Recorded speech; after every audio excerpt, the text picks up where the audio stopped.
What's poppin'? Team 9 just dropped in again. Welcome back to the Team 9 podcast, an XFL and USFL show. I'm Ethan. I'm joined by my colleague John. Say howdy, John. Howdy! What's going on today? Everything good?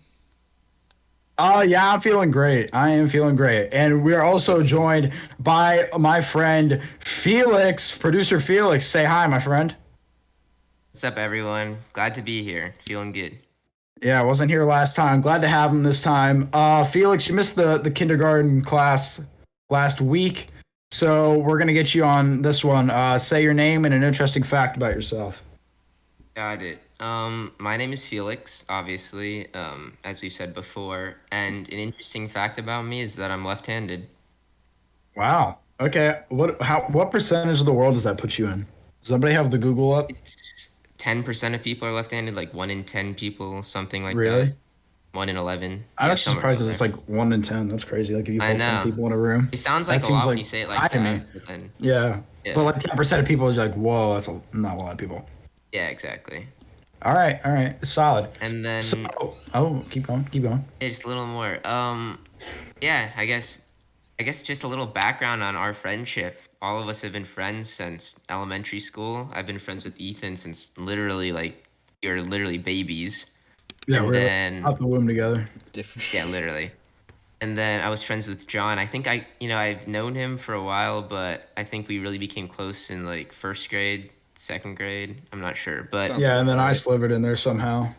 yeah. And Yeah, he then snuck his way in. yeah, John and Ethan kind of knew each other. They weren't super tight, but Ethan moved away, and then I kind of was playing video games with John, and one day I just kind of integrated Ethan into the group, and we just all vibed, and ever since Ever we lived since happily this, ever after, man. yes, sir. That's what I like to see. Oh yeah. All right, let's get out of the sappy shit. Let's Oh get into yeah. the Yeah, football. yeah, yeah. Ah, This is our week in review segment. We're gonna talk about the games from week 4 on to week 5 next week. Jeez. All yeah. right, John. You got this first one. The Houston Roughnecks defeat the Orlando Guardians. What do you got? They did it in very, I don't know what's the word, like Convincing determined fashion. Yeah, 44 There to you go. 16. We got Rest in peace, Houston. Guardians. Huh? Rest in peace, Guardians. Oh yeah, that is true. Um, yeah, everything just kind of clicked for the Roughnecks, right? Or at least the passing game did, especially in the first half. And we had our first ever double pass between Jonche Kirkland. He was the one throwing it. And yeah. And then we had what's his face? Brandon Silvers, respectable, missed only 6 passes, going for 24 of 30 with 239 yards and 3 touchdowns. Pretty respectable stats right there. Again, leading the receiving game for them, we had Travell Harris, 83 yards, 2 touchdowns there. John Trey Kirkland also had a touchdown catch, making him the first ever to have a receiving touchdown and a passing touchdown in the XFL. Rushing, there wasn't too much going on. I mean, yeah, not too much. They had like a total of 90 yards rushing between 3 people. It was decent, but nothing to nothing to really touch upon too much else there. The Guardians, not much there either. They had a few Rest good in peace. drives, but that's about it. Yeah. Anything else to Yeah, add? Paxton Lynch. He had some. He had a couple throws. It was a lot on the big play though. Like Houston, it felt like just like gave up a couple big plays. One of them was to Charleston Rambo on this huge touchdown to start the third quarter, where it felt like, okay, Orlando, like you guys might have a chance here. Yeah. But that's where we had Lynch. I mean, he threw it up. The defender fell over, and Rambo had an easy touchdown. So it really felt like their plays came through these big, really fluky plays that Houston gave up, which I'm sure they're going to crack down on next week. Hell, they still gave up only 16 points. So as compared to their 44 too, which is crazy. 60 points scored in this game. It's the highest scoring XFL game so far. 20 points in the first quarter for Houston. That is the most by a team in a quarter so far. Yep. Great offensive performance, obviously, from Houston. A couple missteps on defense, but they made up for it. And that's all it took.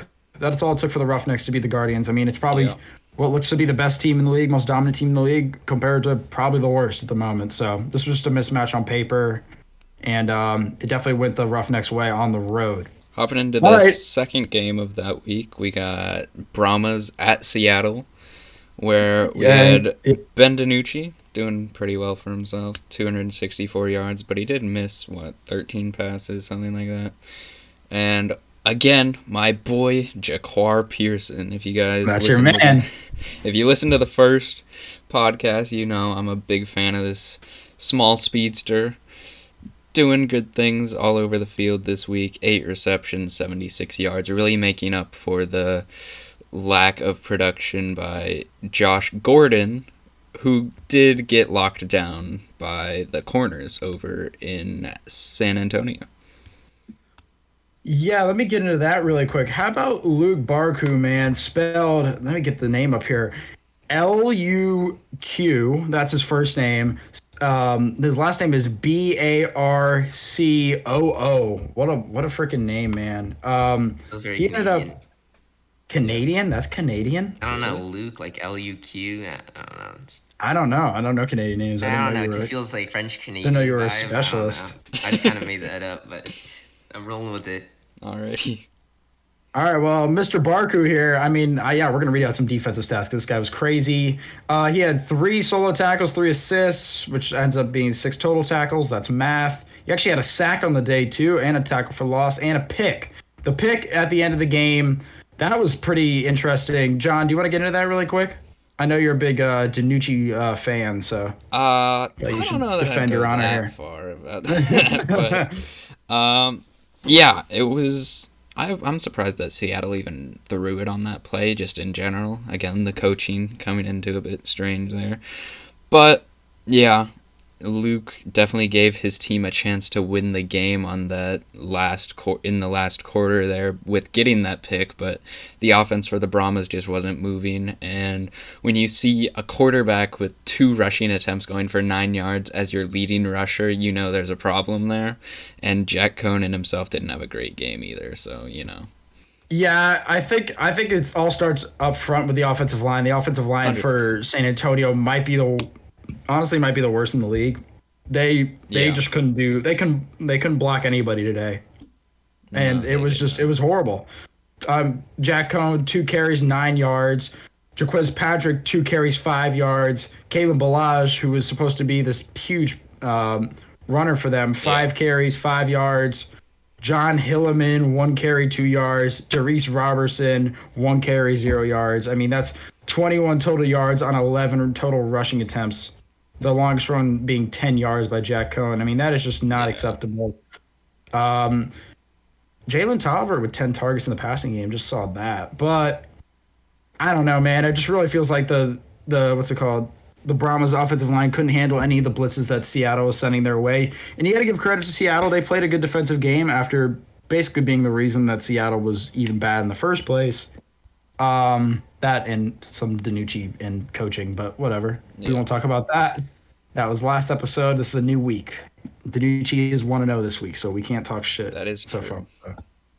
far. Just one more point here. Parker Romo going. He kept the Brahmas in this game in the first half. Got 2 field goals. One of them a long for the XFL this year and 57 yards. So doing good stuff. And I know he's made some clutch kicks earlier in the year too.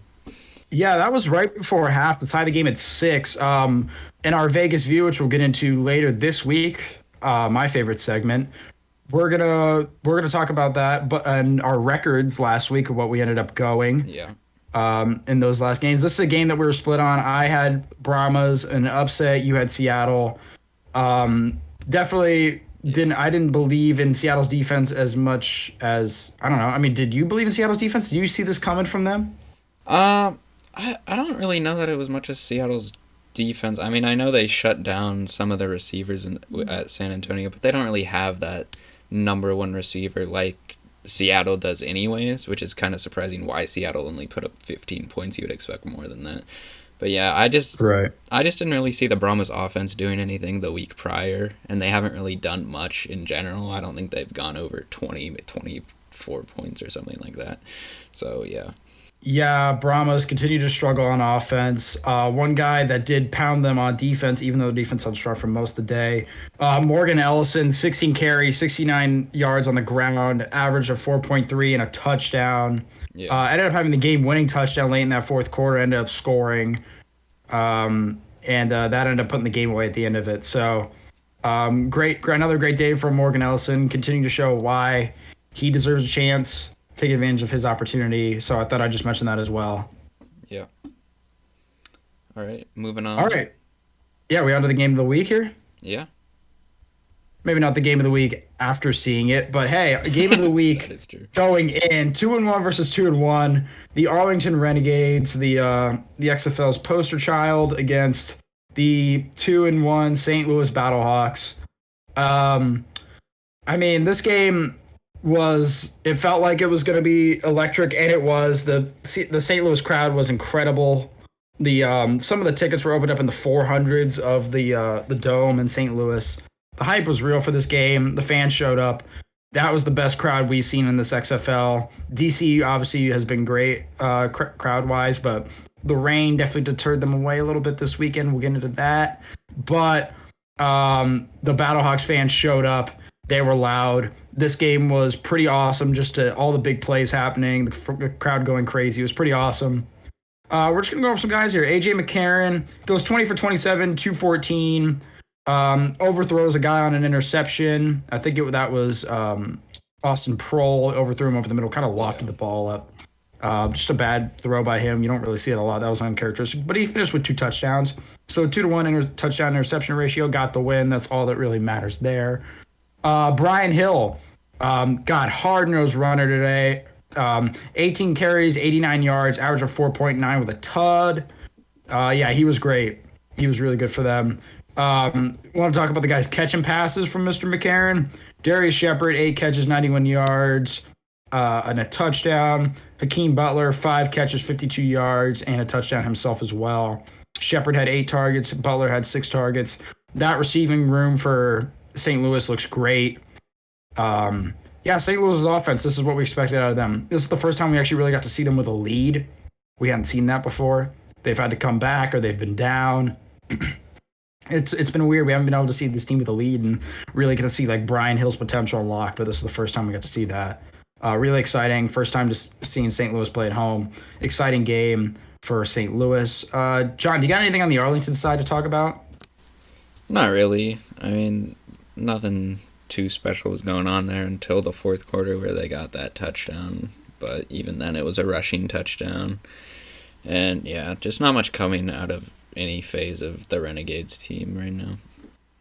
Do we have to talk about the Slaughter picks, or can we skip that? I feel like we should touch upon a little bit. All right. I mean, 3 picks? Yeah, you just can't overlook that. That's probably why they lost the game right there. Again, I didn't see much, but just looking at the stats, that's probably what cost it for them right there. Yeah, Slaughter with 39 passes thrown. That's a lot for this league. Feels like Arlington needs to be more balanced. They haven't been able to really find their identity so far this year. That's kind of been the story of them. Slaughter finishes 23 for 39, 205, no touchdowns, 3 picks. Not a great performance. And it's not like St. Louis's defense is anything amazing either. Like they're not up there and was one of the best. They're probably around average. Yeah. So this was definitely a little disheartening to see, especially after the slow game against Orlando last week, where we expected Arlington to possibly or the week before, I should say, not last week, where we thought Arlington might possibly destroy the Guardians at home and actually almost gave them a chance to win. So definitely a little disheartening there. And is that all we need from this game? I think we got it all. Yeah. All right. Down to DC, where you called an upset. Vipers heading into DC against one of the best crowds in the league. This is a rematch of week 2 when the Defenders went on the road to beat the Vipers. But in this one, really what we got to talk about is the Defenders' rushing game, because that's really what carried them this game. I talked about Tamu last week being the one who won it for them for St. Louis, or not for St. Louis, against St. Louis. This week, passing yard, pretty pedestrian numbers. Actually, very pedestrian. Yeah. 14 for 19, 177 yards, no touchdowns, no picks. Clean game, got the win. So, again, that's all that matters, but not any studly performance out of him. But that might have been because of the rain. This is another rain game between Vegas and DC. Both their matchups happened to the rain. But that didn't really seem to affect Luis Perez, which we will get into later. And yes, I said Luis Perez. For anybody who didn't watch the game, we will get into that. Yeah. De'Ara King passing 2 for 2, 38 yards, and a touchdown. And that's not why he's my player of the week. On the ground for King, 4 carries, 8 yards, but then he also had 2 touchdowns. So King with 3 total touchdowns. This guy's a goal line monster, man. Absolute red zone machine. Oh yeah. Absolute. You want to go into the other rushing numbers because this is really what one for him. Tamu on the ground, 9 carries, 89 yards. That's an average of 9.9. That's awesome. He had a 49-yard run at one point, so that was pretty cool. Abram Smith, don't let the average deceive you. This guy was running hard in the fourth quarter when they needed him. 22 carries, 58 yards, average 2.6, but guy was running hard. He's an absolute tank. Recall Armstead even got in there a little bit. 4 carries, 18 yards, average of 4.5. But yeah, it was really the defenders' rushing game that took over this game.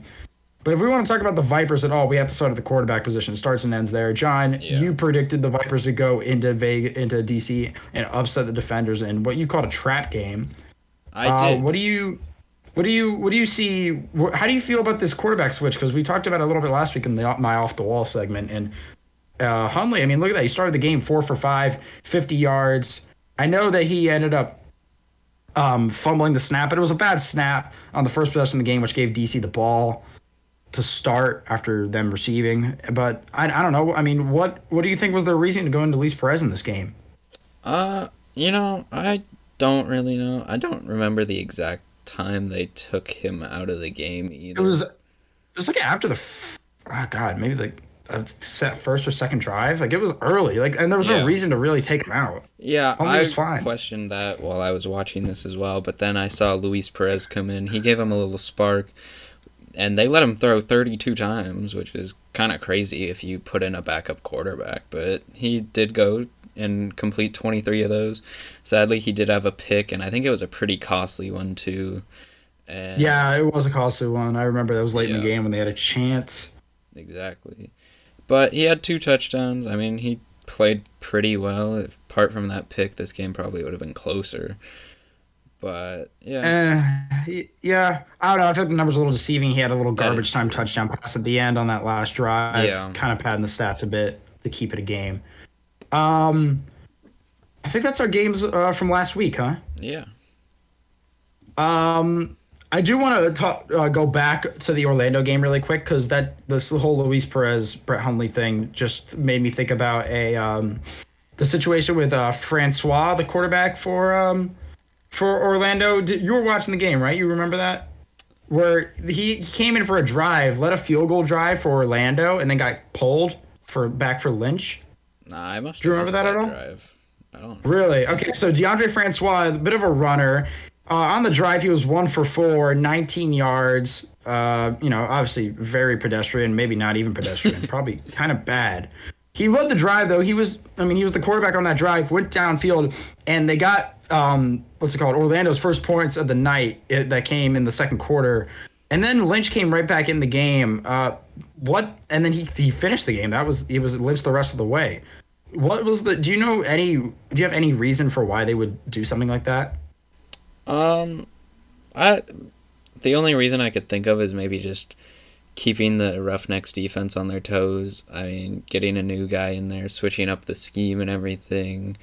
But it's going back to him, which is the weird part. Going back to Yeah, Lynch. going back to Paxton Lynch.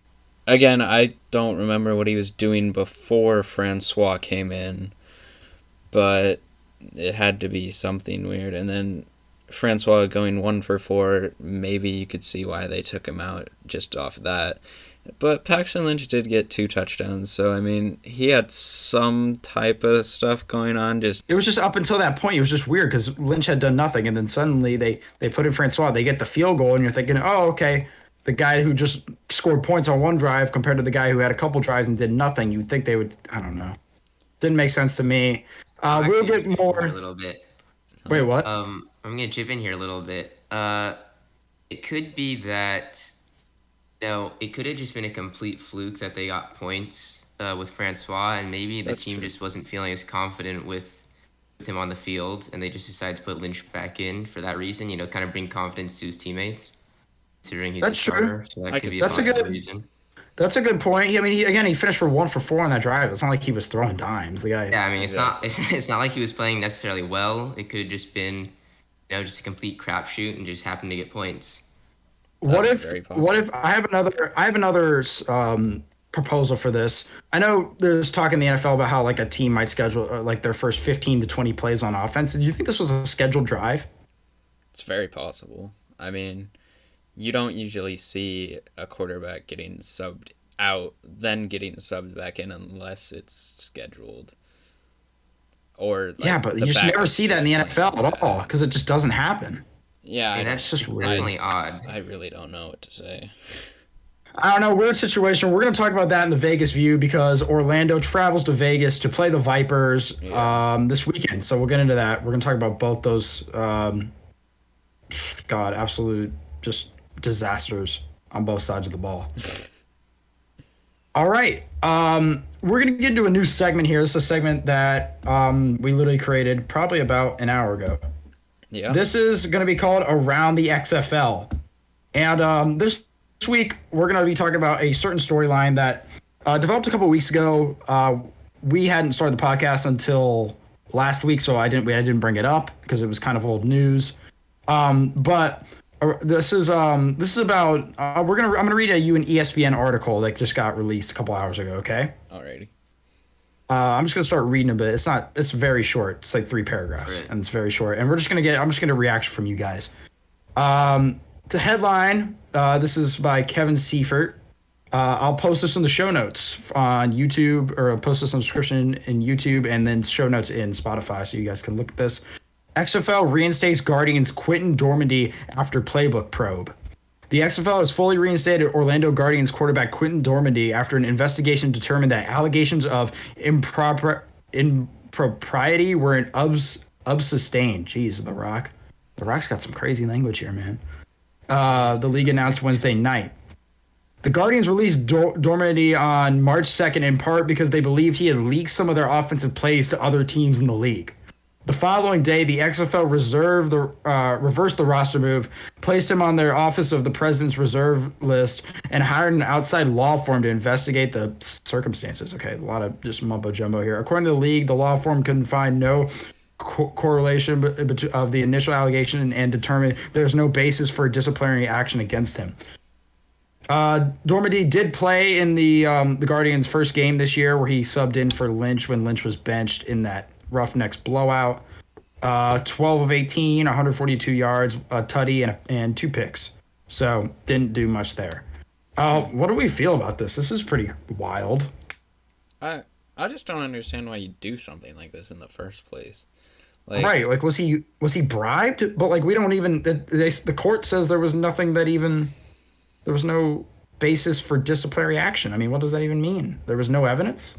Yeah, I don't know, because rumors like this, I mean, I've never heard of this guy beforehand. I mean, no disrespect to him, but like, Yeah, I came in the first game. I remember seeing a little bit of him, but that was only because the only reason I had even looked into him is because of Lynch getting benched, which was like a big deal because he was Yeah. like the first quarterback to ever be benched in the NFL, USFL, CFL, and XFL, which is a pretty crazy storyline for him. They could probably Yeah. make a friggin' 30 for It's 30 actually on crazy. Paxton Lynch. Pretty wild. But I don't know. This was really weird. I didn't know if we have any thoughts on it other than like, I don't know what the heck is going on in Orlando. yeah, I mean, I everybody. definitely think. Yeah, no, I think it's definitely an odd allegation. It's obviously not something you hear very often across all sports. It's a pretty big one too. Like that guy's career is completely over if that actually turns out to be true. But no evidence against him means Well, it that they said probably there's no basis for disciplinary action. That's the no quote. So basis it's for not that. disciplinary action. Okay. So What's that that to me even that sounds mean? like there's no evidence, but I don't know what that even To means. me, I'm not yeah, a to me lawyer. that So implies none of that us are like lawyers. We don't really know. Lawyers speak. We're reading this article right here. yeah, I mean, to me, that implies that there wasn't enough evidence to actually like be like, ah, gotcha, bitch. It was kind of just like Yeah. it Yeah. was just like he kind of got off scot free because they couldn't collect enough evidence to kind of punish him for obviously the allegations. I definitely think it's odd though. Definitely a serious issue if it is true, and that's a big blow to kind of just the integrity of the sport and kind of it's just very unsportsmanlike. So Yeah, Exactly. that's definitely something that these leagues don't want. They don't want, like, obviously you saw the NFL crack down on Calvin Ridley for Yeah. gambling, but you saw them, kind of give Deshaun Watson a less suspension. People go, why? And it's because the NFL doesn't want to be viewed as, oh, look at this, this player's gambling on games. This entire thing's fixed. It's about the yeah, reputation of the league, That's and in true. this case, having a 100%. quarterback just turn the plays over, that's not it. I have another question yeah. really quick. Yeah. Is Orlando the Ohio of the XFL? I mean, what the heck is going on in Orlando right now? I have no clue, dude. I mean, they're just losing games, and I don't know. I think it's I has mean, it to seems like be all sorts of something. crazy shit's happening. I I just mean, it think is Florida, uh, so like, what do you expect? But that's true. They're basically Ohio 2.0. yeah, Yeah, I don't know. at this All point, right. yeah. Just one more Yeah. thought All on the right. matter. Like, there's a Oh, go for it. trust built up, like, in a team room with your guys, and just sending out plays like this, maybe causing them to lose some games. It's just like, I wouldn't want to surround myself with this guy if I'm in that locker Yeah, room. I can't imagine he's back in the Guardians locker room and or any other locker room in the XFL or I mean, any football league again. I mean, what the heck, man? yeah. Exactly. I mean, the fact that it was even a possibility that that happened is bad enough as it is, if I'm being honest. It's such a Exactly. weird Like, these allegation like rumors that. don't just get started off like Yeah, some exactly. random Like thing. it's such a weird allegation like that. That shit doesn't just like come out of nowhere. Like there was definitely Exactly. somebody that There was heard some something or saw basis, something. yeah, some Right. basis for that allegation. Like it started somewhere. It didn't just appear out of thin air and people just started believing it. Exactly. All right. Well, that was the one article that that ESPN has uploaded on the XFL all week. Ha ha ha. Great coverage, Great ESPN. coverage, yeah. Other than the best of week 4, which is the first time they've ever done a recap article. We do our recaps better than they have so far. Follow Anyway, us, we're better. yeah, that's facts. For real. Anyway, I just thought this was important because it's the first article again that I've seen on ESPN in weeks. So that wasn't about like game previews or game recaps. So thought it was important. Thought I'd touch on it. This was around the XFL, and yeah, let's get into the power rankings now. Felix, you got the power rankings up? Yes, I do. Let me pull them up right here. Okay, so getting into our power rankings, we'll start with Ethan first, and we do have some changes on both ends for Ethan and John. So Ethan's top three stayed the same. His first stayed as the Roughnecks, second Defenders, and third Battlehawks. His fourth big change, the Sea Dragons are now in fourth, moving up 2 spots from sixth last week. And the Brahmas are now in sixth, moving down from fifth. And in fifth place, we have the Renegades, who moved down from fourth last week. So some big changes there. And then Vegas and Orlando still in seventh and eighth. So Yeah. overall, Ethan's power rankings for week 5 are Roughnecks in first, Defenders in second, Battlehawks in third, Sea Dragons in fourth, Renegades in fifth, Brahmas in sixth, Vipers in seventh, and Guardians in eighth. And you guys should see a graphic of that on the podcast if you're watching on YouTube. Yep. And for John's week 5 power rankings, also some changes, actually more changes on John's end than on Ethan's end. His top 3 also stayed the same. Roughnecks, Defenders, and Battlehawks still in top 3. Renegades now in fourth, moving up 1 spot from fifth last week. Sea Dragons, another big change for John, now in fifth, moving up from seventh last week. Brahmas, also a big change, dropping 2 spots from fourth last week, now in sixth. And Vipers moving down 1 spot to seventh. Guardians are still in eighth. So John's power rankings overall, we have Roughnecks in first, Defenders in second, Battlehawks in third, Renegades in fourth, Sea Dragons in fifth, Brahmas in sixth, Vipers in seventh, and Guardians in eighth. So why don't you guys just kind of talk about what changed this week to make you kind of make those adjustments, and why did you guys decide to make those changes? Yeah, who wants to start this one off? I'm looking at our differences now. What's our separation here? It's definitely Arlington, Seattle. That's a difference. We'll talk about that. And then What, we both have San Antonio in 6? Um, Yeah. Yeah, we yeah. both have them below. They definitely dropped. What was our reasoning for dropping to San Antonio? I'm sure we kind of touched on it earlier, but maybe just try to get the full story here. O line can't block anybody. Yeah, Is that definitely. Just they can't hold up against like anything. I don't even know. are we blaming more on Cone or are we blaming more on the O line? I definitely have noticed that Cone does tend to hold the ball a bit long, at least for my liking, Right. just from what Would I've that? seen.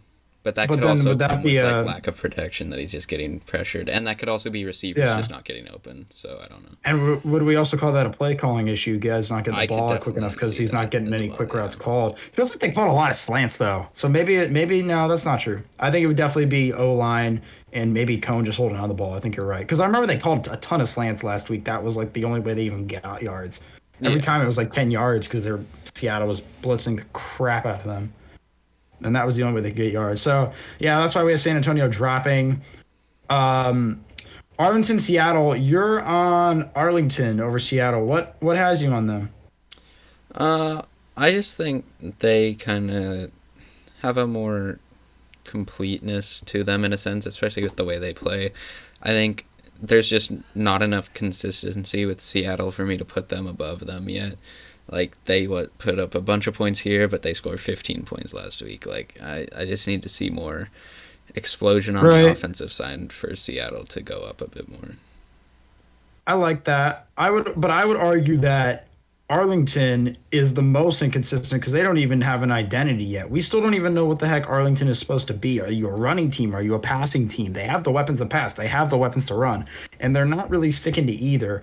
O line is average, so they're not like terrible. Yeah, But you could definitely you just gotta pick something. You just gotta stick to it. that is true. And I Um, think they're most capable in the passing game. I saw that Kyle Sloter and his tight end, Sal something. Sal, Yeah, my guy Sal. they played in the USFL together, I think, and they did pretty well. So I think if Yes. they can lean on that connection there and then spread the ball around out of that Yeah. kind of like focus to Sal and then spread it out apart from that, they can get something going. Yeah, the New Orleans Breaker boys. Yeah, I agree. Arlington should be better than where they're at right now. But the problem is that They're not. I finally got to see Seattle stop somebody, which is great. I think Arlington's defense is great, and it's like probably a top three defense in Yeah. this league. It's right behind DC and Houston. But they obviously their offense hasn't been able to do anything. At least I saw Seattle stop somebody this week. I know it was San Antonio who we just Yeah. said all their issues, but I don't know. I don't really what's it called? I don't know.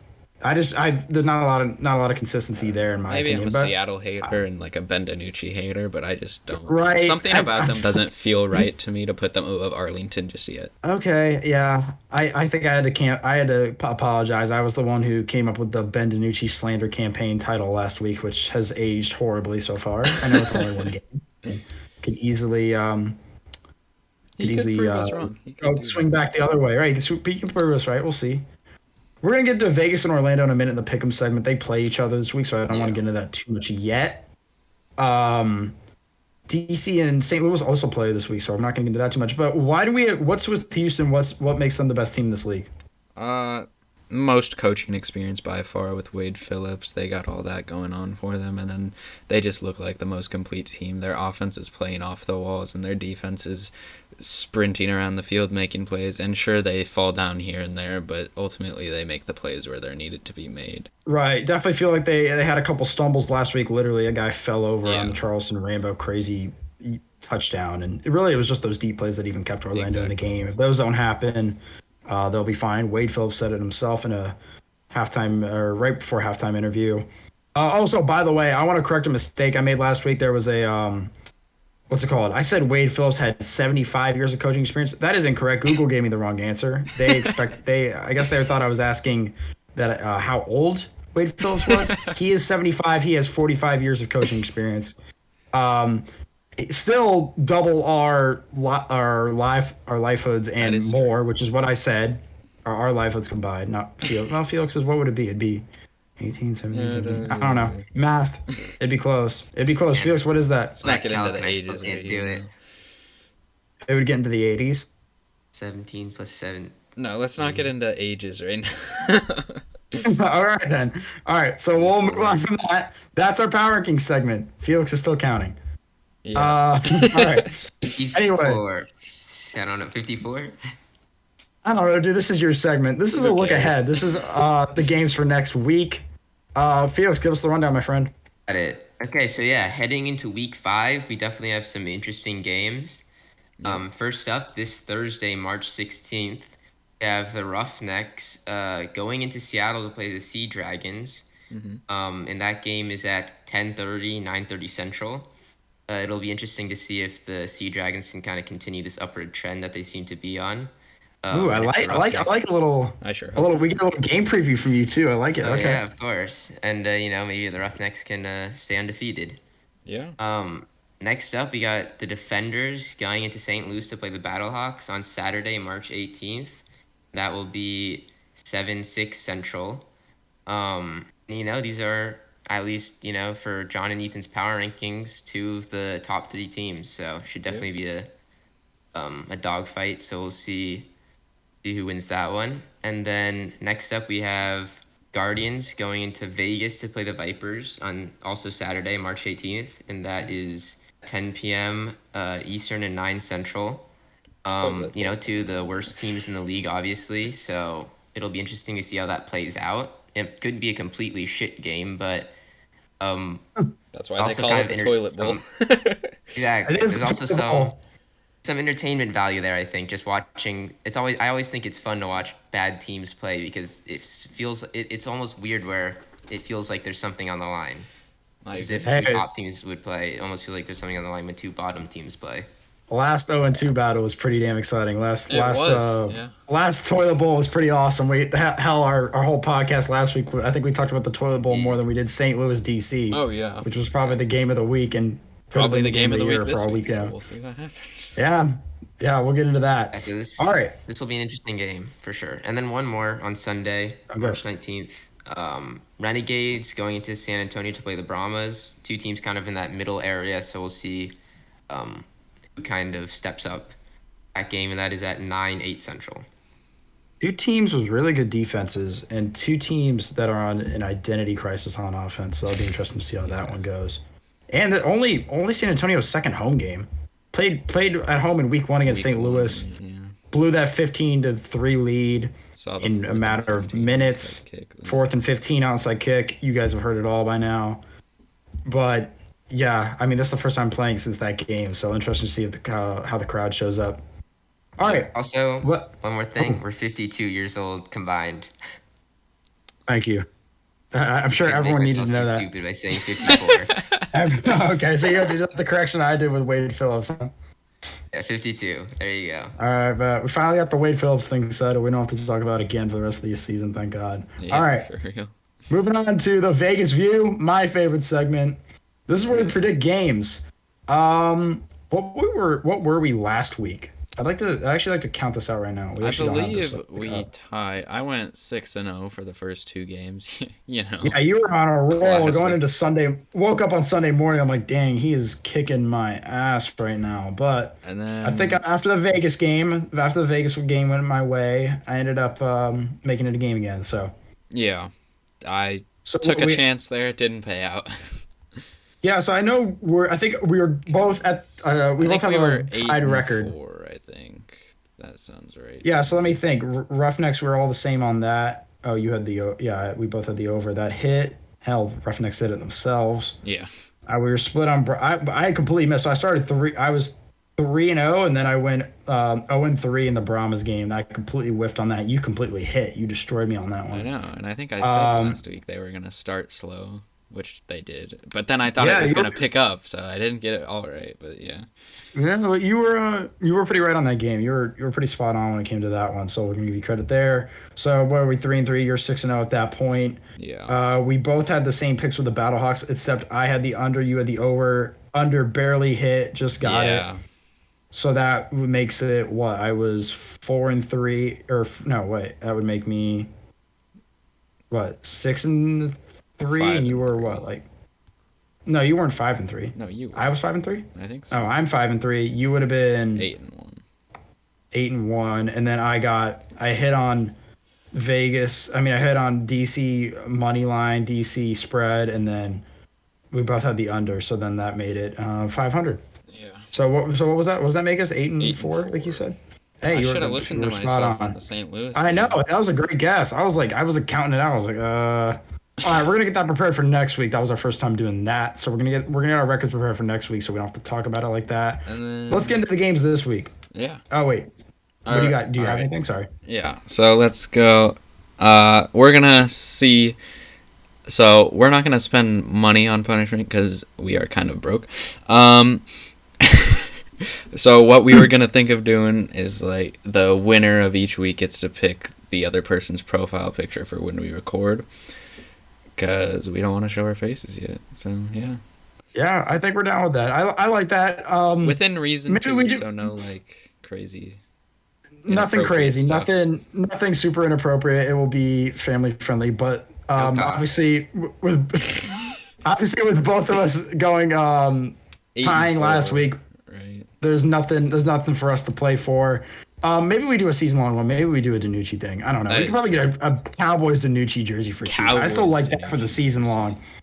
You can still probably get that for really cheap. Because I don't know. I don't even know if they're making Sea Dragons jerseys. To be honest with you, so- $2 at Payless or something for that. Yeah, I'm sure you could. Yeah, I'm Cowboys sure. jersey. I'm sure someone on eBay's holding on to it. So Probably. we get something cheap there. I'm sure we can do that. It won't be that much, and it'd be funny. And it's season long, so at least there's a little bit more to work for through the entire season, I think. All right. And we have our weekly competition, so that's good.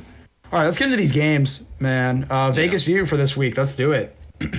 Right now, you should be seeing the graphics on the screen. That's something we didn't have last week. We actually made our picks on the spot last week on the air, which is why there was a lot of Exactly. sounded really crappy to us, so we're fixing that. We have our picks ready this week. We have our arguments ready. Let's get into this first game, my man. What are you thinking on this Roughnecks Sea Dragons Thursday night game? I'm taking the Roughnecks money line. I don't think the crowd in Seattle is gonna do enough to slow down the Roughnecks and their offense, and even the Roughnecks defense. I think will lock down pretty good as well. Hopefully no stumbles this week, and I'm also gonna take Roughnecks to cover the 3-point spread. So, and then it's probably gonna go over 40.5 points if the Roughnecks put up 44 on their own, and these are two of the best offenses in the league here. You're going over on that? I'm Okay. going over, yes. Okay, so let me do mine here. So for this game, I'm with you on Houston. Crowd in Seattle affected Jack Cohn. Didn't seem to affect AJ McCarron and St. Louis when they went in there and got their win. Exactly. It's the second Thursday night game for Seattle. They're really getting screwed over. I think Houston's too good. A lot of people are saying that this has upset written all over it, but I think there's another one that does that we'll get into. There is potential, but I don't Potential. I don't know. Out of all the games, this is probably the least likely upset to happen, in my opinion. Yeah, I'm actually looking at these, and maybe, we'll talk about that Yeah, game. we'll get into That game's a catastrophe, the toilet bowl. Just a little preview. All right, I'm just going to do my picks here. Roughnecks money line, I got Roughnecks to win the game. Roughnecks to cover -3, so win by over 3, so that'd be 4. You have to win by 4, and with the way Seattle plays around with their stupid little 3-point conversions and the way the XFL is in general with these, I like 3 in this spot. This is a good spot for it. I'm actually going to go the under here. Really? Yeah, short week. This is something you Sure. always hear in the NFL when you're playing fantasy football. Nobody likes short week because this playbook is way smaller, less rest time, so the defense usually takes over these games. Heck, Thursday Night Football was an absolute catastrophe this year when it came to high-scoring games. There was basically none. I'm taking the under. I don't think that the drop in competition, with the XFL compared to the NFL is going to change anything. I think it's still the same deal with the way that Thursday night games affect these guys' bodies. I still think it's a lot on them. So short week, I'm going to take the under Roughnecks -3 and Roughnecks money line. So I think we're the same on that, except for the over. You have the over, I have the under. I also think Houston will do a good job at they'll get the stops on Seattle when they need them. They're not going to let Seattle score well. Seattle's good, but they played a good defense in San Antonio last week, and look what happened. They put up 15 points, and they're supposed to be the best offense in the league. So Yeah, exactly. And Seattle will get stops here and there. They're not just going to let Houston trample all over them. Yeah, They're not we'll Orlando. see. They're not that bad. We'll see. Okay. I think the I way agree. Seattle could pull it out is running with Morgan Ellison, right? Yeah. And then maybe hitting some play action off that. So, yeah. Yeah. All right, yeah, I definitely see it. All right. Let's go to I don't know if we want to call it the last one the game of the week or this one. Probably this one just based on the records. DC Defenders and the St. Louis Battlehawks. These two teams met in week 3. I called the Battlehawks to win that game in DC. Dumb on my part. DC's crowd is insane. But in this one, we're in St. Louis. Yeah. What's it called? Battlehawks, actually, the home underdog, DC favored by 2. Oh, I forgot to mention the over under the lines in the last game. Houston was favored by 3 on the road in Seattle. Over unders at 42.5 in that one. In this one, DC obviously favored by 2 to beat the Battlehawks. Over under in this one is at 41.5. So the over under hitting 40 now. So before it was in like the high 30s, and Yeah. now it looks like our average over under this week is in the low 40s, which is pretty crazy. All right, I'm gonna start this one off this time. I'm calling the Battlehawks upset, and I really do think the crowd makes that much of a difference in this league. I know I just discarded Seattle's crowd in that last pick, but I mean the Battlehawks crowd is there's nothing that compares to them, dude. Oh, Last yeah. week they were so hyped. I really do think that crowd had a big effect on the first game in DC. It really felt like, I mean, that was a close game, and the defenders having home field, I really think did help them. I think it's going to help St. Louis in this one. St. Louis fought all the way to the end in that one.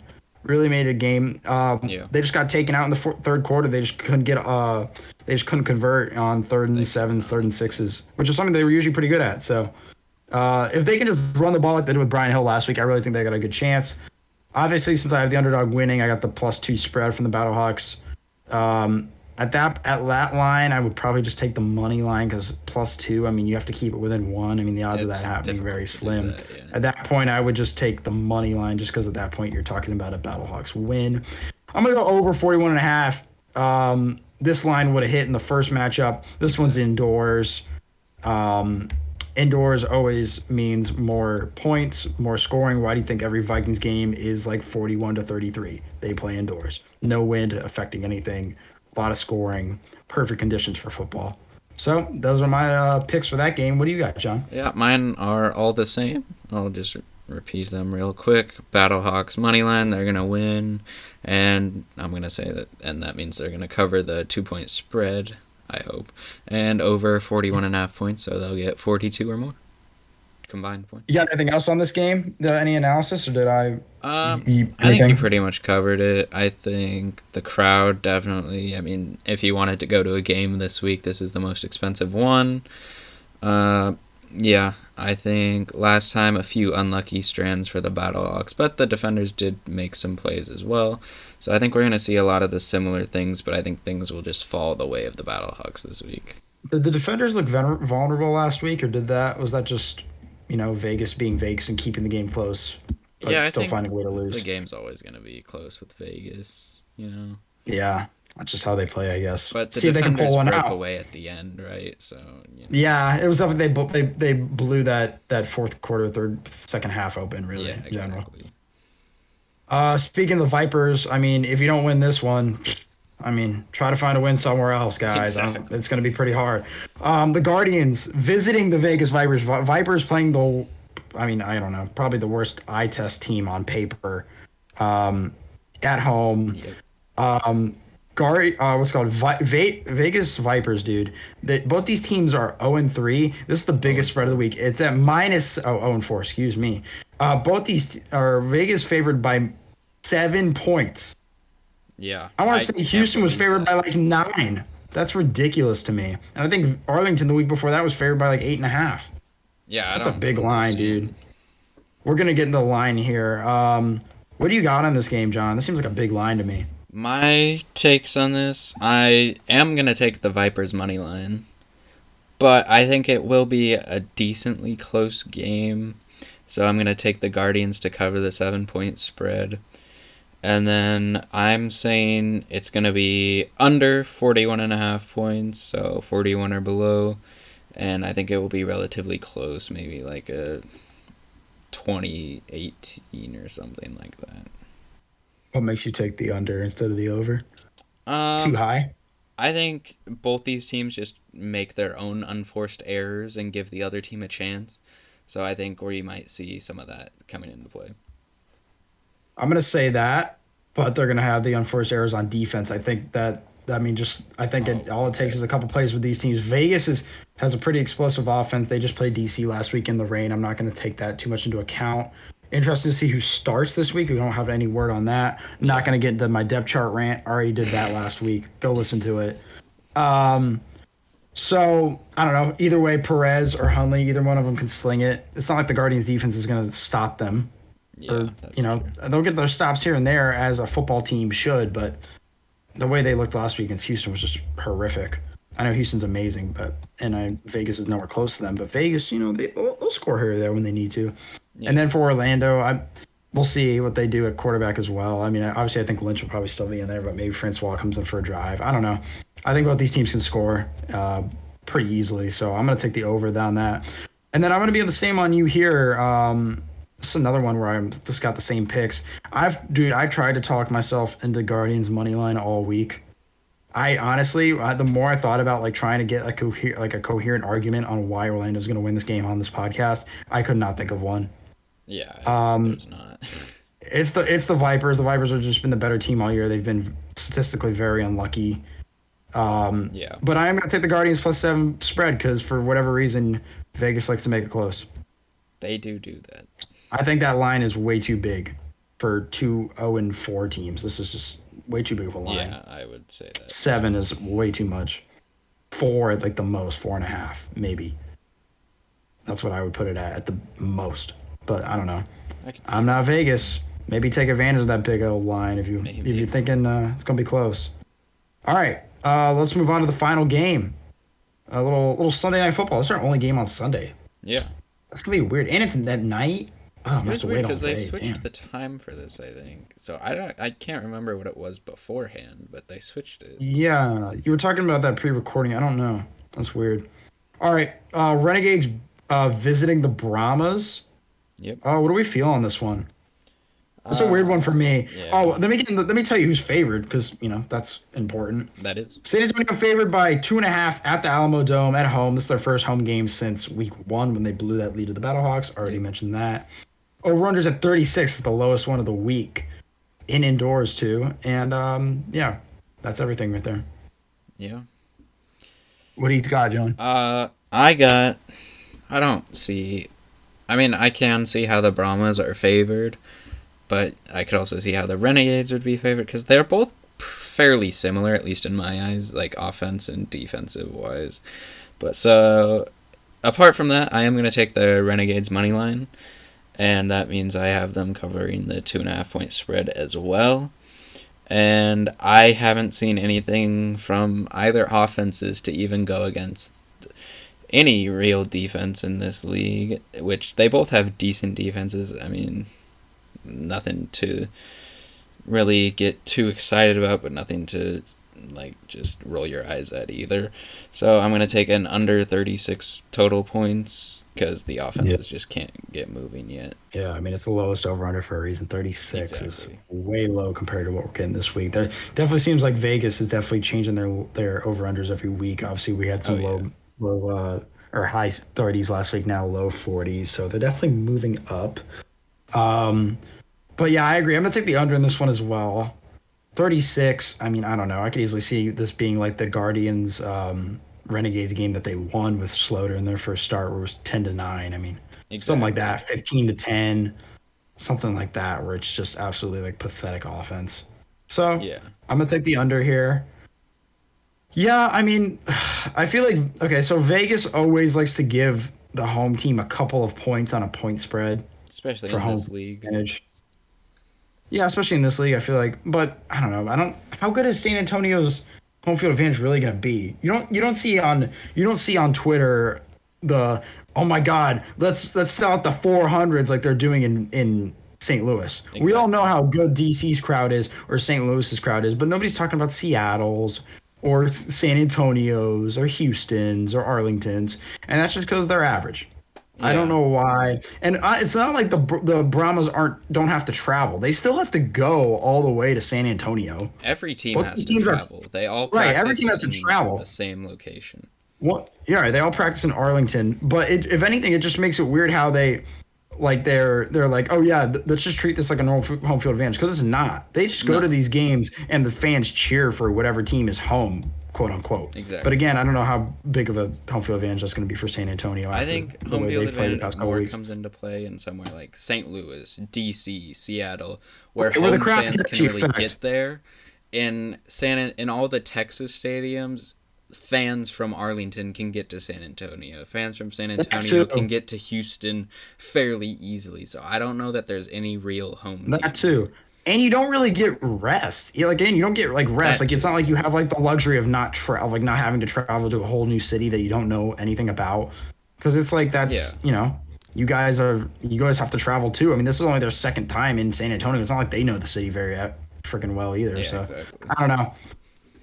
Um, ooh, that'd be an interesting one. Ranking home field advantages. Yeah. I I think definitely that just might be say people a outside ranking of for us next Texas week. have more. To anybody outside of Texas, yeah. Would you put Seattle on the top half of that? Maybe this is a bad spot to talk about it, but I don't care. Would you Uh, put? yeah, I I don't probably know. I mean, would.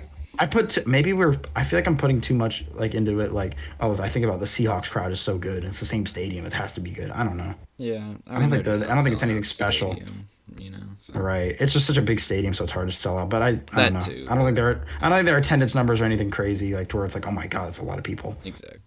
Uh, So, Anyway. Um. Well, yeah, I'm also going to take the Renegades money line because, again, like I said, I don't really see a home field advantage here. Arlington has been better. They've won more. They have the better record. I know they're on the road exactly. here. And let's be honest with you, whenever I was picking my week two upsets, those two upsets were DC beat Vegas and what was the other one? St. Louis beat Seattle. I just took the team that had actually won a game before, which maybe that's dumb to do in week two. Maybe that's very naive. But hey, it did me right last Yeah, time, so I'm going to take it here. and Better record, win yeah. the game. I mean, maybe Uh, Arlington's had the easier schedule going against the Guardians and all that, but Right, but so does the Brahmas. Brahmas, their only win is against the Guardians. that is true. So I don't know. At least the Renegades have shown they can beat somebody other than That the is true. Guardians, even though that was the Vipers, and both those teams are playing in the toilet bowl this week. Yeah, we'll see what Whatever. happens. It'll be an I'll interesting take the game. Renegades here. I think both these teams are in an identity crisis. Both their defenses are 100%. great. Yeah. Both these teams in an identity crisis, but I don't know. I love Slaughter. I think Slaughter can get it together any week. He's a Yeah, veteran. he gets that He can go on the road connection and win a with game with Sal. Sal. Right? Yeah. I really do think that receiving core is good.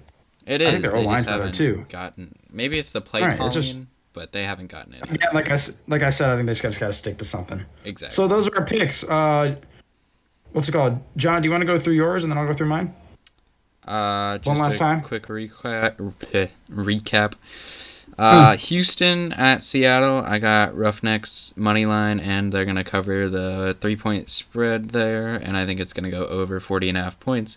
Defenders at St. Louis. I'm gonna go Battlehawks with the upset there, and they're gonna cover the 2-point spread if they win it, and I think it's gonna go over 41.5 points. Orlando in Vegas. I think the Vipers will take this one. I think the Guardians will cover again. Neither of the teams really have anything going for them. And I think it's going to go under 41.5 points. Not sure why that's so high. And Defenses suck. yeah, that yeah, that's true. And then for Arlington and San Antonio, I got Renegades taking the win here on the upset, and the Renegades, if they win, will cover the 2.5-point spread, and I think it's going to go under 36 points based on the stuff we said previously. Yep. All right. I'm gonna go through now. Roughnecks Dragons Thursday night. Roughnecks money line. Roughnecks spread -3. Under 40.5. Short week. Better team gets the win on Thursday night games. Yep. DC Defenders at St. Louis. This game was close the first time. This time it's against the greatest crowd in the XFL. Give me the Battlehawks to win in an upset. So that means you could take the spread too. Would rather the money line it for a value play. So I would just take the money line there. But I'm gonna go over because it hit the first time, and I think it's gonna hit again. I think both these offenses are good enough to score. Next game, Guardians Vipers. Um, I don't know. I tried to find a way to pick the Guardians because I think it would have been awesome to pick them in a game, and I think I'd look crazy, but couldn't find anything. Vipers money line. But Guardians, I think, should keep it close. Vegas is known to make some dumb mistakes down the stretch. They keep a game close Yeah, that is or true. put it away, but not in the good way. Usually give it to the other team. So, take the Guardian spread there. That's way too big of a line at +7. It should not be the biggest spread of the week. No, wait, All these matchups are pretty even. I'm gonna go over 41.5 on the total points. Defense who? That's all I'm gonna say. Uh, Renegades, Brahmas, and San Antonio. Renegades money line, Renegades spread at 2 + 2.5. Might as well just take the money line there. Under 36 total points. Both these offenses suck. Don't really see why San Antonio's favored in this one other than they're at home. And again, we talked about home field advantage. I don't know how good it is for San Antonio. All right, so that was our week 4. Or no, week 5, right? It's our week 5 Vegas Week view. 5 now. preview right there. Week 5 preview, week 5 Vegas view. Excuse my typo on my document. All right. Let's we did all of our segments. This is the end of the show, That is which true. means it's time for Off the Wall. This is our favorite segment. Smack my mic. Go. Felix, you ready, buddy? I think it's your Yeah, turn. sweet. I think it's Sure, your time. Let's go for it. So I mean, you guys might have gotten the impression already, kind of chipping in with the Guardians stock here and there, but definitely a lifelong Guardians fan, and it really hurts me to see how shit they're playing every week. So yeah, hoping they can get back on the train. Not that they were ever on one in the first place. So yeah, hopefully they can actually start the train and win a game. This is their best chance this week. Everyone's doubting them, even Ethan and John. So yeah, let's go Guardians, baby. Let's get it. what do you think about Terrell Buckley? Does that dude need to be fired like right now, bro? Absolutely Head not. coach.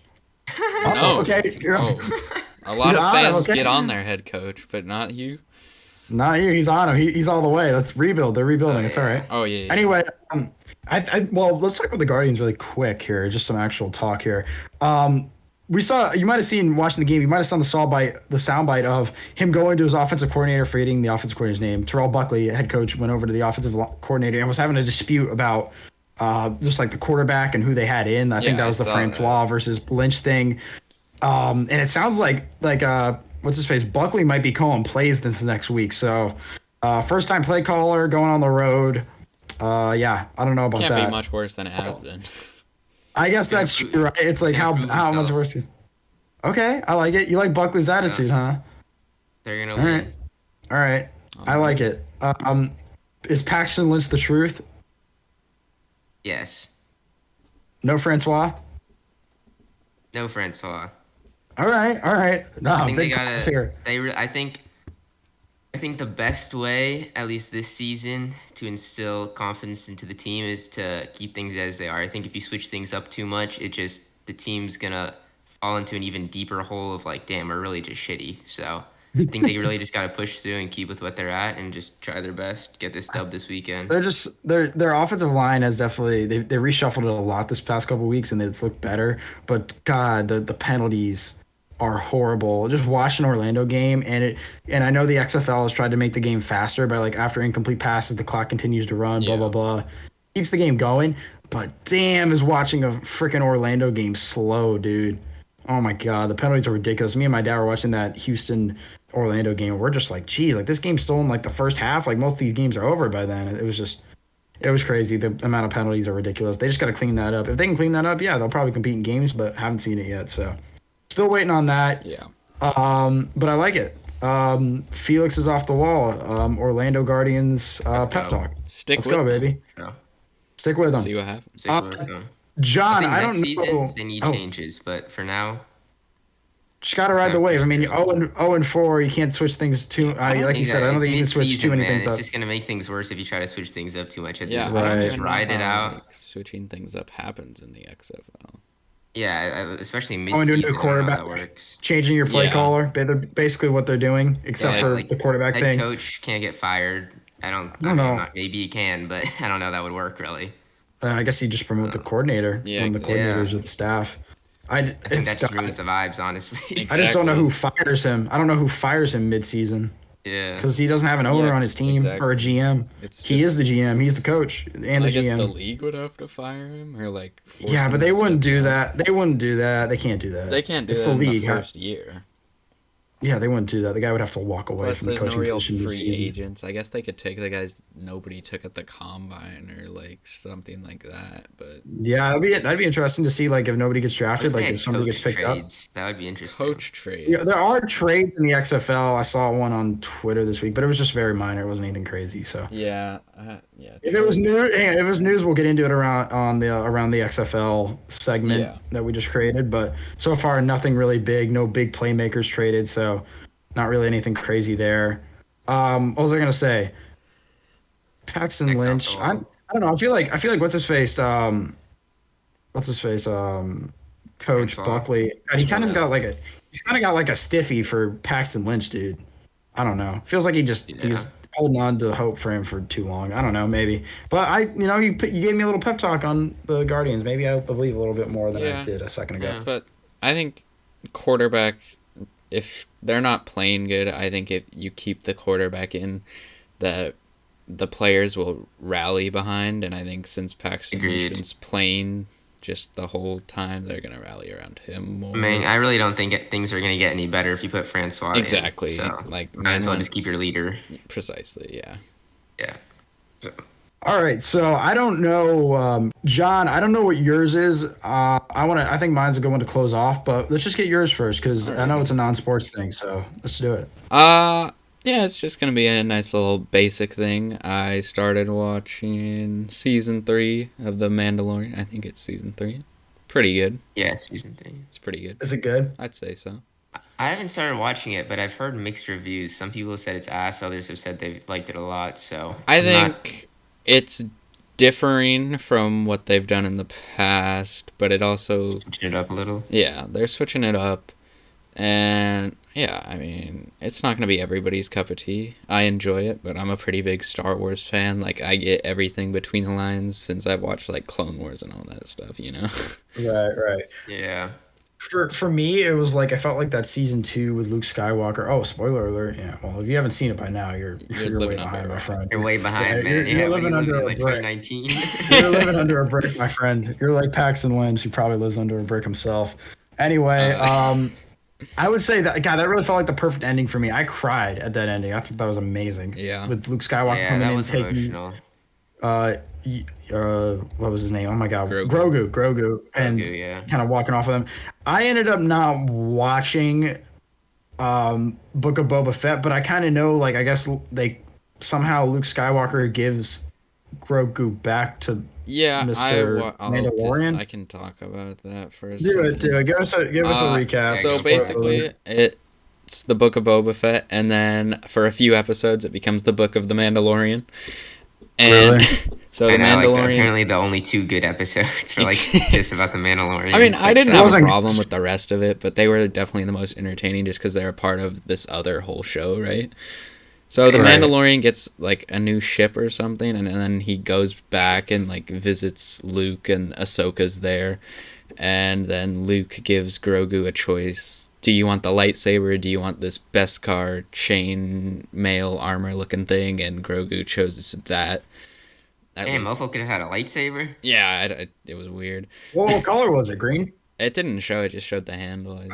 It Uh, might have been. Probably I mean, green because he's like a Yoda. yeah, it was the might have best been car armor green. like I something that don't remember. like a Mandalorian would have worn? Is that like what it was saying? Like he It, was basically saying, "Hey, would you rather like keep training with me, or would you want to go back to Dada?" And he was like, "I want to go well, back the to Dada." Mandalorian brought like this Beskar chainmail armor for him, and then Luke was like, "Oh, you Oh, can't have this and the lightsaber, so you have to choose one," which is weird. But dumb Luke. Yeah, why can't he have the lightsaber too? I know. I think the Man, that Mandalorian makes him brought the OP. Beskar armor for Grogu to be protected against lightsabers, because that's like what it is, right? So True that. True that. that's what Beskar Yeah. does. It was supposed to be combined, but I guess Luke just Luke was fused. like, "Yeah, you can't, because there's too much emotion in this guy." You know, that's it. All that Jedi stuff. Yeah. Boo. I mean, I definitely see how some people could be unsatisfied with this season. I haven't watched it yet, but just as Ethan was saying before, the ending being really emotional, and it did feel like it felt like a sad way to end it off almost, and almost an incomplete way to end it off, but at the same time, it felt almost as complete as it could be. So I For definitely me, it wouldn't have was minded if it for ended me it was there. like it was perfect. It was like they ended Yeah. it, and then they had that, and then like as I was like crying watching as the fucking credits come through, they do that little thing where Boba Fett and what is that girl's Yeah. name? Oh my god, the Fennec bounty hunter. I What's know her what you're name? talking. Fennec. Yeah. Yeah, they come in and they go into Jabba's palace, and then like he sits after like killing his Yeah. assistant or whatever. He goes and sits on the throne, and the music plays. I was like, holy crap, this is gonna be so awesome. And then I just watched. I'm like, this is just kind of like I watched like maybe one or two episodes. Like, this is kind of boring. And then It's like everyone's like, oh my mid. god, the Mandalorian's back, and I'm like, okay, well, I still don't really care about the show. And then they're like, oh, Grogu's back. I'm like, dude, really? Like it was fine the Ahsoka. way it It's like, was. Yeah. Heard they're making Toy Story 5 They in are? production. No way. And I thought Toy Story 3 was a fine ending, and then we did another one. Now we're doing another I don't one. know. All of everyone thought Toy Disney's Story like 3 whole was a good thing is ending. just I don't sequels know. upon I Was gonna sequels bring that upon up. live action remakes of The Little Mermaid and stuff like that. So I was gonna bring that up. I really think Disney Plus shows and just Disney things in general are kind of falling off. they Like it definitely just feels like are. nothing's original. Everything's getting worse. Like it's either a sequel or it feels like everything feels like a money grab. So Yeah, maybe I mean, just because I don't have a I problem don't with know. the season 3 of like the shows they've been having for a while, but at some point, it seems like they might just be extending it just for like the money content of it. Yeah, I yeah, sometimes think about it. I'm like, maybe it's just because like we've grown up, but like That's very that's at the same true. time, it's Yeah, like at the same time, it's like I don't know, like I don't how magical really is. Like if I was really as a kid, like would I really be satisfied by a Little Mermaid live live action remake? action. No, Yeah, I don't I don't know. think Yeah, so. it's like I think it's like yeah, Maybe like we're not the whatever. target demographic for that movie, but Maybe we're still. not. I don't know. Either way, I just don't. I don't know. It's not nothing's like Yeah. or like a Lion King remake live action. Like does CGI lion really excite me more than I wasn't even what like Lion King was nothing before? about that No. excited me. I was just like whatever. Yeah, I was just like, oh, cool, Yeah, and all great, their Marvel another. shows have fallen off. Like She-Hulk, they put Dude, like they make so $4 many into CGI in that show. Speaking of She-Hulk, dude. Okay, there's we don't need to they get make into so many She-Hulk. random shows now that I don't even know that are like supposed to be based on Marvel and they're just like sitting on Disney Plus with like no viewership. Exactly. Like Yeah, you I see don't all know, these dude. memes about people have in like 5 years from now having to watch like 1 million movies and 5,000 TV shows about Marvel, and I mean that's really becoming true. Yeah, and the quality lowers with all of them because they're just like it feels like they're just pumping them out I know, like nonstop. WandaVision was good, Loki was good, Winter Soldier and Captain America, it was okay, and then after that they kind of started falling off. Think, yeah. Wow, Yeah. this one makes mine look horrible. Mine is literally was supposed to just be like a goodbye, kind of like this is how we're ending the show. Last night, Okay. The first four started for March Madness. Oh yeah. Watching the games, it was awesome to just flip on True TV for the one time I do all year. Literally will be in the back of my recently watched uh, networks in about a month or two. It'll literally just be in the way bicky Yeah. back. But anyway, awesome. Just as soon as I saw the scoreboard at the bottom or whatever, the little True TV CBS bracket, what's it called? What do we call that? The graphic package. Yeah. Just excited me again. The first game against what was that? SEMO would have been Southeastern Missouri State Texas and A&M, right? Texas A&M. Oh my goodness, Texas A&M Christy CC, something like that. CC. See, it's like Christy Corpsey. She's like crazy. Apparently, their school's on an island, which is just crazy. That's why they're called the Islanders. That whole thing But is just crazy. I don't even. that game had like a ton of free throws. So that was like I finally got to remember the free throw rules again with the whole 1-and-1 thing, and then jump ball showed up a couple times. I'm so that was disappointed that interesting. 1-and-1's not in the NBA anymore, honestly.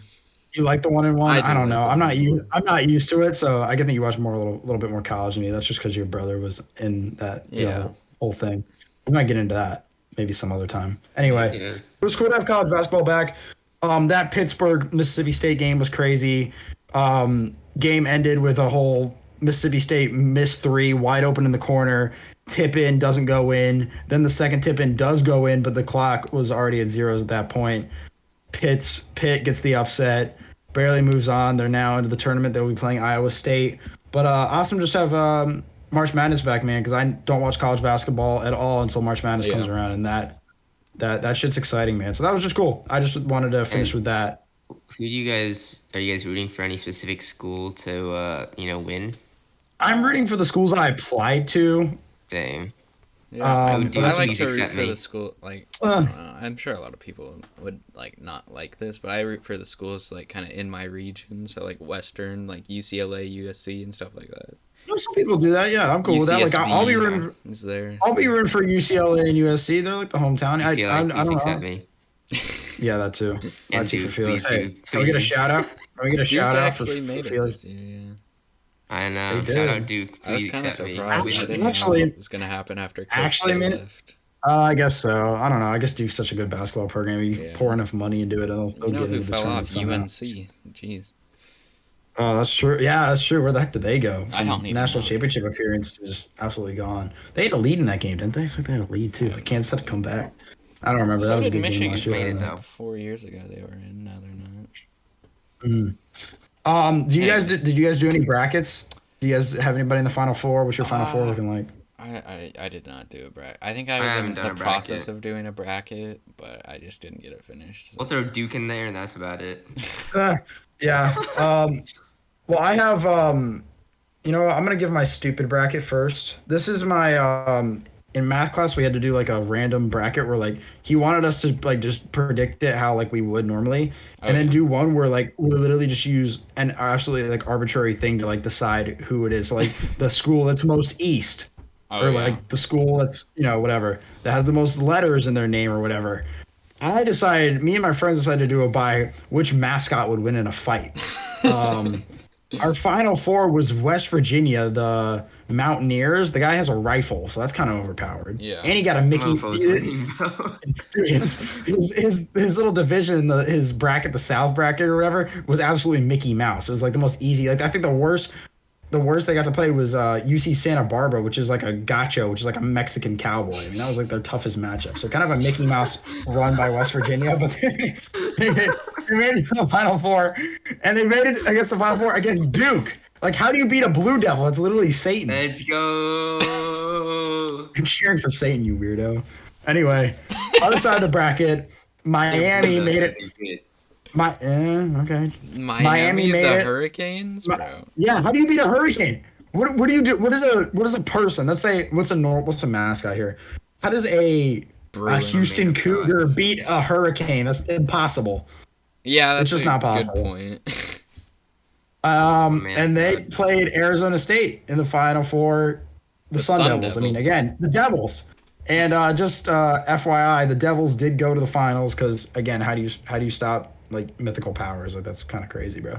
I had Arizona State winning because I mean, what is Duke gonna do? Throw blueberries Bro, at you? The blue- Blue It's a Devils. Blue Devil or a Blue Sun Devils, Devil? bro. Think about it. Like, Think about it. Sun, blue, ocean, fire, water. I feel like But, the like, sun water, would cook fire. the ocean. The sun before would the cook the ocean. Literally, puts the sun Arizona out. State's cooking Duke. Arizona State is cooking Duke. Nah.